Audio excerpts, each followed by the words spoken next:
Welcome. My name's Nick. Let's talk about releasing your shoulders. Nobody can take care of you the way that you can take care of you, and if you're trying to release your shoulders, I think the best tool for the job is something like this. A massage cane, a TheraCane. It's really going to be a game changer for taking care of your shoulders, so let's take a look at how to use it. There's a lot going on in the shoulders, but most people are going to get pretty far by just addressing a few key areas. So we're going to look first at what those areas are, and then I'll show you how to use a cane to release them. All right, key areas to release for the shoulders. These are the muscles and structures that I see most typically carrying stress and tension as a massage therapist, and the places that routinely produce the most dramatic results, we'll say, when they're released correctly. So, number one, the upper traps. Oh my God. So tight and painful for so many people, and they can feel almost impossible to release unless you have a skilled massage therapist. Luckily, if you have a cane, this is actually not a too difficult place to release on your own. Number two, the pectoralis, the major, the minor.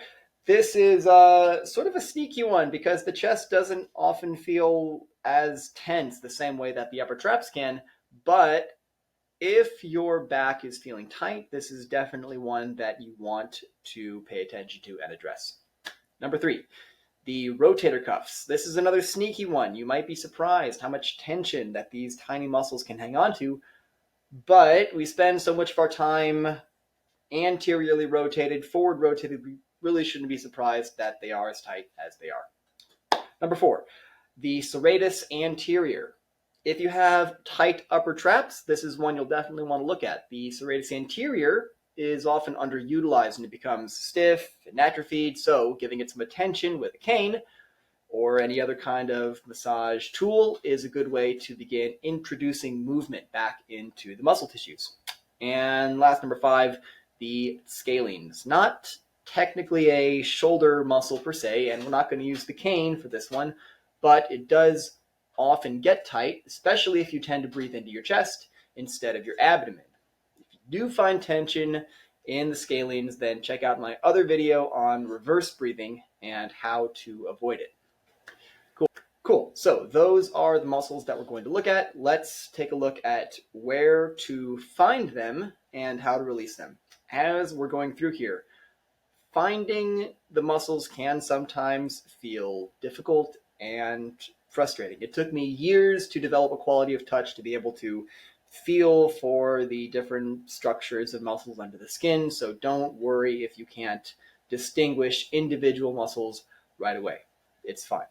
Instead, focus on finding what feel like dense lesions inside the soft tissues of the muscle. If you find your way onto something that feels like a gummy bear in an otherwise soft tissue, you're probably onto something. If that dense gummy bear lesion feels extra sensitive at first, but then diminishes as you hold pressure onto it, you're doing it right. So the hurt so good sensation you might associate with a massage or with a deep stretch, that's fine, but it should never hurt like inside the joint, never be in pain to the point that you can't breathe. If you don't already have a massage cane, you can order one online. I'll put a link in the description below. It's definitely worth it. It's a fraction of the price of a massage, and you only have to pay for it once. So, all right, let's start with the upper traps. The trapezius is a large muscle attaching to the vertebrae, to the scapula, to the skull and the collarbones. So to find the upper traps, reach with one hand to the opposite shoulder like you're going to give yourself a pat on the back. Congratulations, you found the upper traps. You can shrug your shoulders up and down a couple of times if you're not sure if you have your hand on the muscle. We want to allow the upper traps to remain relaxed as we use the cane. So instead of just letting your arm dangle down to the ground, rest your arm of the shoulder you're working on a table or on a bench so it can stay put. Use the opposite hand to set the hook of the cane onto the top of the shoulder where it feels the densest, and begin applying pressure to the muscle by pulling the cane straight down. Once you have the muscle pinned, you can explore stretching the muscle by turning the head side to side and flexing the neck laterally. If you find a spot that feels more sensitive than the areas around it, pause there for a moment and take a few deep breaths. Wait for the sensation to subside a little before moving on. Usually holding the cane on a spot for 10 to 30 seconds will be enough. So repeat all the way along the top of the shoulder as needed. Next, we're going to look at the pectoralis muscle. There are two pectoral muscles. The pec major attaches to the sternum, the ribs, and the humerus, that's the upper arm bone. The pec minor also originates from the ribs, but instead attaches to the front of the scapula. So working with the cane, we're probably mostly hitting the pec major, but as we work out towards the shoulder, we might be getting a bit of pec minor as well. To release the pecs, we're going to start by lying down on the back, use the hook of the cane, and bring it to the muscles just underneath the collarbone. Just like with the traps, find a dense area in the muscles and apply pressure to it, both by holding the cane in place and by imagining lifting your chest up into the cane to squish the muscles between the bones and the head of the hook. Hold pressure there for about 10 to 30 seconds, working your way outward from the center of the chest towards the arms. You might also explore working the muscle with the arm in a variety of positions, down by the torso, out to the side, and overhead. Next, the rotator cuff. This one can be tricky since you won't be able to see what you're doing. The muscles we're looking for are situated on the flat part of the shoulder blade. If you have the mobility, you might be able to reach over your shoulder and touch the rotator cuff with the opposite hand. If not, don't worry about it. You'll be able to find them by feel with the cane. We're going to stay on the back for this one. Use the hook of the cane, reach over your shoulder and place the end between the flat of the shoulder blade and the floor. Then reach your arm of the shoulder you're working on out to the side and bend the elbow to make a field goal or cactus shape. Just doing this might be enough pressure to work with, but if you want to increase the pressure, hold the bottom of the cane in the opposite hand and push it away from your torso, so creating leverage at the end of the hook, pushing it deeper into the muscles.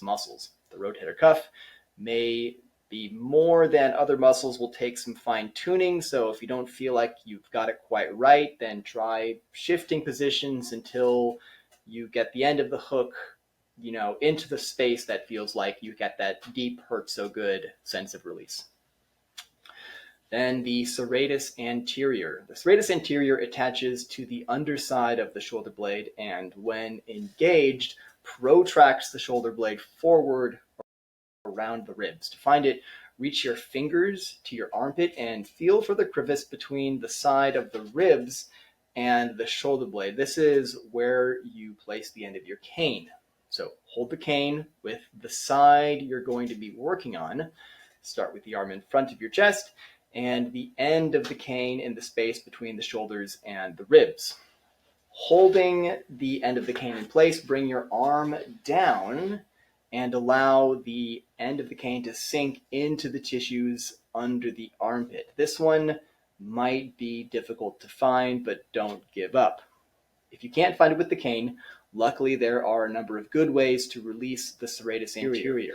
If you're getting frustrated and don't feel like the cane is doing it for you, check out the description for a link to another free resource that will show you how to release all of these muscles with a massage ball instead. And finally, we're going to look at releasing the scalenes. The scalenes are found at the front lateral side of the neck. They help in respiration, especially when you're stressed and breathing up into the chest. So if you find particularly tight muscles here, take a look at my video on reverse breathing. So for this one, we're going to set the cane down and explore with our fingers. Feel the muscles just above your collarbone start at the distal end, the part closest to the shoulders, not the center. We want to stay away from the veins and the arteries on the front of the neck. Stay on the muscle tissue. The scalenes attach to the side of the cervical vertebrae and to the top of the rib cage. So once you've placed your fingers on them, reach your arm overhead and turn your face towards your armpit like you're going to check for BO. You'll probably notice that in this position, the scalenes relax and allow you to sink your fingers a little bit deeper. Don't force them deeper, but let them sink in. Then, like you've discovered that you have particularly bad BO, slowly drop your arm back down and turn your face away from the armpit. As you do this, you'll feel an increased pressure and tension under your fingers. Take a few breaths, hold the pressure for 10 to 30 seconds, and then slowly release.